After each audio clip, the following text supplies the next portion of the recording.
Olá, pessoal. Vamos começar mais uma aula aí com o professor Paulo Mendes, de Geografia, falando sobre o clima. Não é isso, Paulo? Certo, salve pessoal, bem-vindos aqui mais uma vez ao canal da Escolha Educação. Qual é a minha ideia? A minha ideia é, retomar contigo, ou reforçar contigo, né, e dar uma olhadinha no fenômenos climáticos, porque aí rola uma revisão geral e, eventualmente, naquele exercício lá do vestibular, segunda fase, ou se você ainda não fez, o vestibular da faculdade que você pretende, vai te dar uma ajuda, certo? Então eu espero contar contigo. E já aproveita, já curte esse vídeo, já se inscreve no canal se não for inscrito, ativa o sininho para receber as notificações e comenta, põe suas dúvidas. O pessoal tá tímido aí no canal, coloca suas dúvidas para a gente responder e de repente produzir mais material respondendo essas dúvidas que podem ser de outras pessoas. Bora para a aula?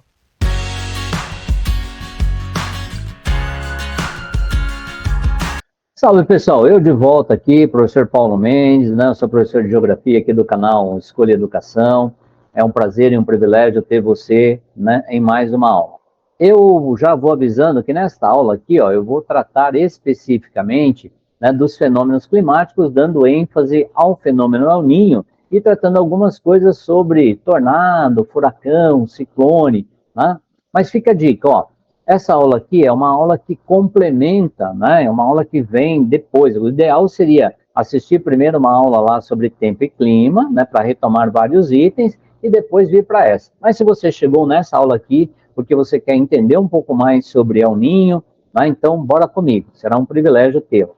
Já fica a dica também para algumas coisas importantes que sempre ajudam a gente. O meu trabalho, o trabalho do professor Michael, o trabalho do professor Alexandre e o trabalho do professor Fernando Cachucha, é um trabalho que está sendo feito 100% voluntário, né? Então já aproveita aí, ó, já chegou no vídeo, dá uma clicada lá no sininho, aciona, se inscreve no canal, curte, porque isso dá uma força para a gente, beleza? Então vamos lá, ó, fenômenos climáticos. Relembrando para você, tempo e clima. Então, o tempo atmosférico é algo momentâneo.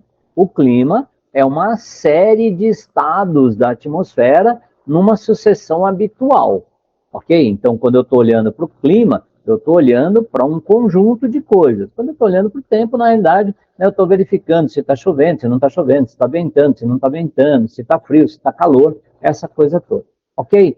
E aí, então, eu vou falar de fenômenos climáticos, mas eu preciso lembrar para você, aquilo que você já viu e, com certeza, também já sabe um tanto. Mas a gente vai caminhar junto aqui para aprender um pouco mais. Então, o clima tem os elementos dele, que é aquilo que forma o clima, que é a temperatura, a pressão, a umidade, a precipitação, seja ela na forma de chuva, seja ela na forma de granizo ou de neve, e o vento.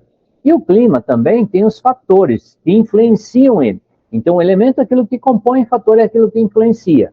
No caso da latitude, que influencia na temperatura, altitude, que vai influenciar também na temperatura, maritimidade e continentalidade, que vão influenciar na umidade e na amplitude térmica, né? O relevo também vai influenciar nisso, na questão da umidade e na temperatura, e tem os chamados fatores dinâmicos, aqueles que se movimentam, aqueles que de repente acabam tendo uma interferência mais direta sobre um processo qualquer, que é o caso das massas de ar e das correntes marítimas.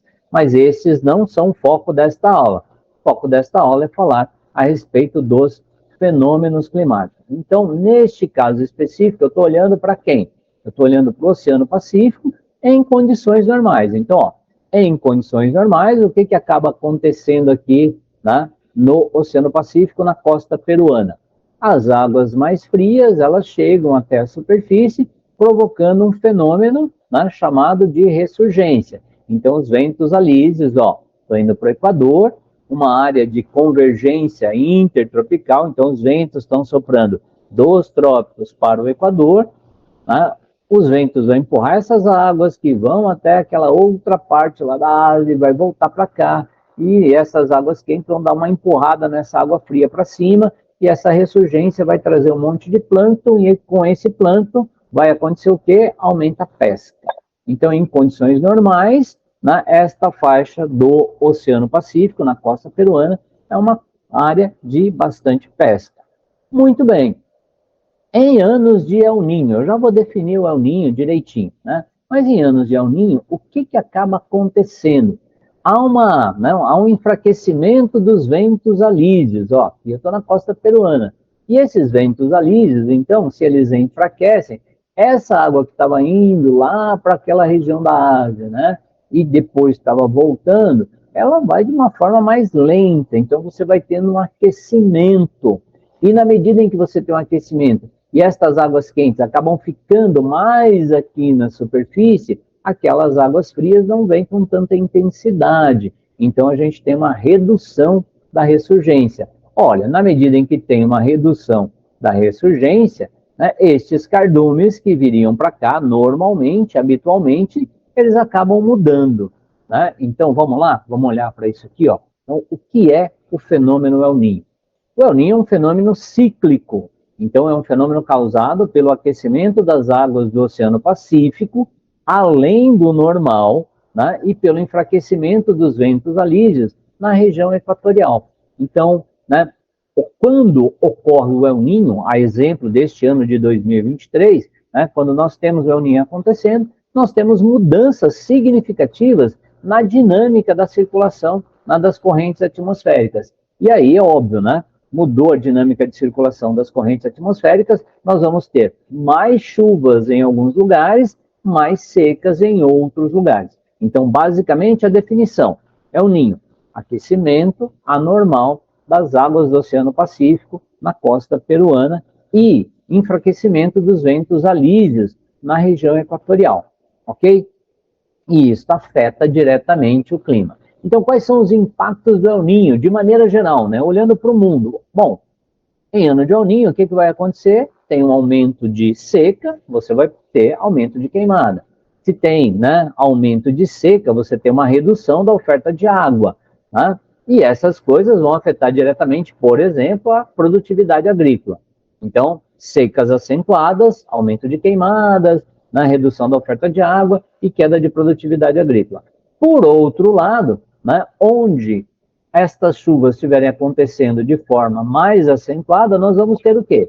Enchentes, né? Alagamentos, enchentes, né? Intenso processo erosivo e assoreamento, aumento do número de doenças, né? Porque você vai tendo aí, né, um contato das pessoas mais diretamente com essas águas de enxurrada e coisas do gênero, e tem um impacto muito significativo na infraestrutura, não só de transporte, mas na infraestrutura, principalmente em área urbana. Né? A gente vai ter o quê? Vamos pegar assim de maneira geral, né? Vira e mexe, você vê, você ouve falando, olha, chuvas muito intensas num determinado lugar provocaram queda de barreira, chuvas muito intensas provocaram, né, rachaduras em determinadas rodovias, né, ou derrubaram pontes e por aí vai.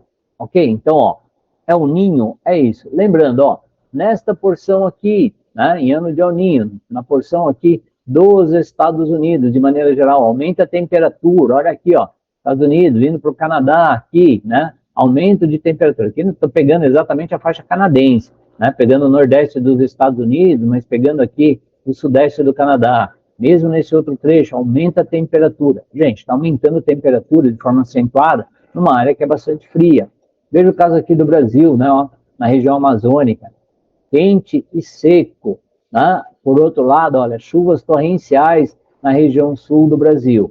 Vamos dar uma olhadinha em termos de Brasil? Então, o que acontece? Ó, impactos do El Niño no Brasil. Então, secas na região norte, aumentando a incidência de queimadas, conforme eu já disse. Precipitações, ou seja, chuvas muito abundantes na região sul, principalmente naquele período ali de maio a julho, né, porque tem um aumento de temperatura. E aí vamos lembrar de uma coisa, né? Você tem a transferência de uma umidade que está vindo da região amazônica através daqueles rios voadores e chegando até a região sul do Brasil, ao mesmo tempo em que a gente tem a massa polar atlântica entrando nessa região, nesse período aí de maio a julho.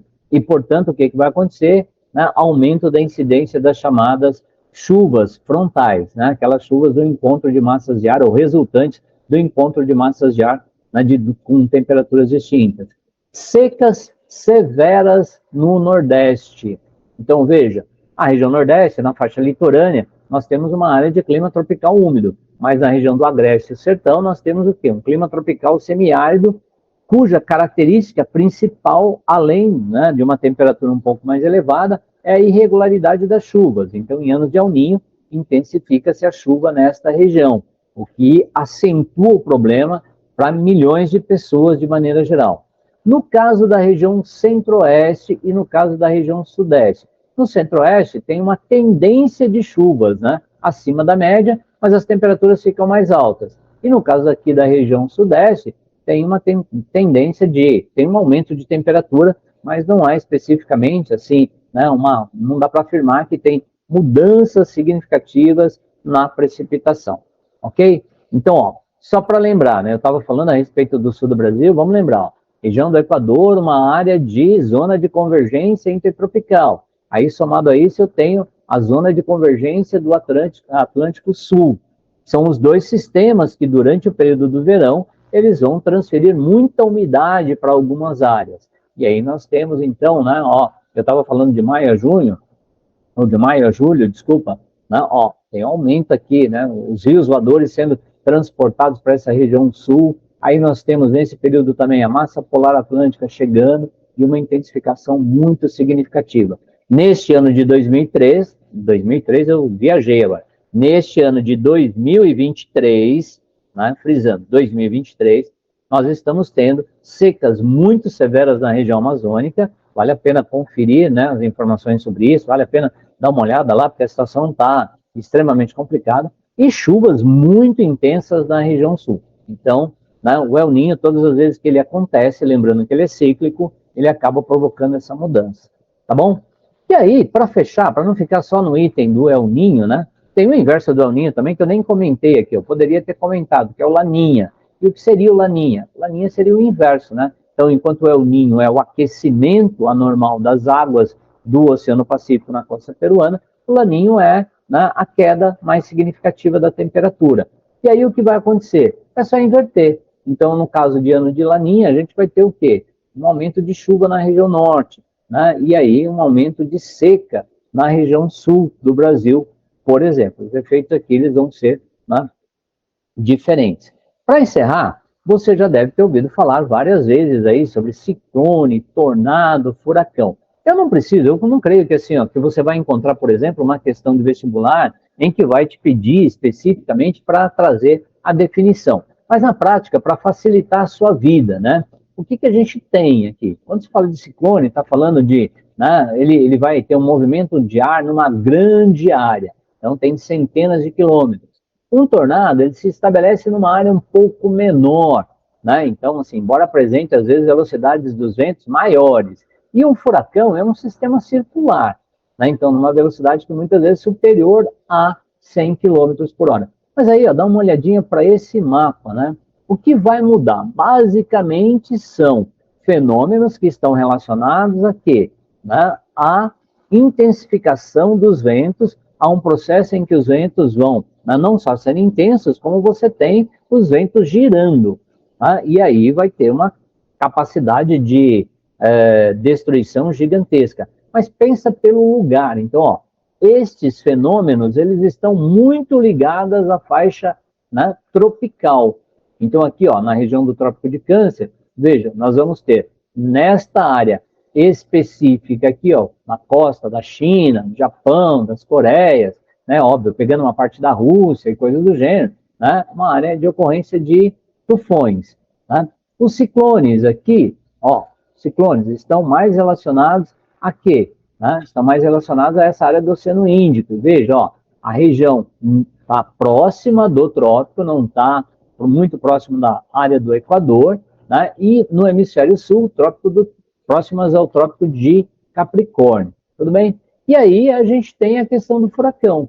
Então, os furacões acontecendo em toda essa faixa do Atlântico, na América Central, né, em toda essa outra área do Pacífico. Mas, grosso modo, o que nós vamos ter? Esses fenômenos, eles acontecem, normalmente eles têm períodos, né, em que eles estão acontecendo de maneira mais acentuada, e eles têm uma enorme capacidade de destruição. Por isso que vale muito a pena ficar atento a esses itens. A escala, na realidade, está medindo o que na prática, né? Essas escalas estão falando a respeito da velocidade do vento e da capacidade de destruição do vento. Mas os exercícios, normalmente, eles acabam trazendo isso. De toda maneira, nos lugares onde nós temos ciclones, tornados, furacões, né, a capacidade de destruição desses fenômenos é muito acentuada. No caso específico do Brasil, né, tem sido registrado cada vez mais, né, ou cada vez com maior frequência, a ocorrência dos chamados ciclones extratropicais, aqui, ó, que pegando principalmente o litoral, né, da região sul do Brasil. Esses fenômenos, eles aconteciam normalmente, eles sempre aconteceram, né, mas para o chamado alto mar. A grande questão é que atualmente eles estão chegando com maior intensidade nesta região continental. E é claro que assim, né, você tem um aquecimento maior da água, né, nesse aquecimento maior da água, nós vamos ter o quê? Né, a formação de uma zona de baixa pressão, os ventos vão ser direcionados para esta área, e a partir daí você vai tendo o vento subindo, né, e rotacionando. E por isso ele aumenta a sua capacidade de destruição. Conforme ele vai adentrando o continente, como muda a pressão atmosférica, ele vai perdendo sua força. Valeu? Então, ó, fica a dica de novo, né, aí para você dar uma observada em alguns materiais sobre dinâmica planetária de tempo e clima, né, sobre circulação global. E eu, mais uma vez, te peço aí uma forcinha. O nosso trabalho aqui na Escolha Educação é um trabalho que é 100% voluntário. Então, eu e os demais professores, os 3 professores, né, que nós temos aí dedicado uma parte do nosso tempo para gravarmos esses vídeos para vocês, nós temos feito esse trabalho voluntário. Então, se você puder se inscrever no canal, se você puder divulgar para os amigos, se você puder curtir, né, o vídeo e, mais do que nunca, dialogar com a gente através do chat, você nos ajuda demais e nós podemos chegar a mais pessoas, nós podemos aí fortalecer a educação, que é exatamente aquilo que vai mudar, né, o mundo, com certeza, para melhor. Muda o mundo no sentido de mudar o nosso mundo e muda o mundo de maneira geral. Né? As transformações, elas são muito significativas. Muito obrigado pela sua, né, audiência aqui, né, e até uma próxima aula. Valeu, até mais, tchau, tchau.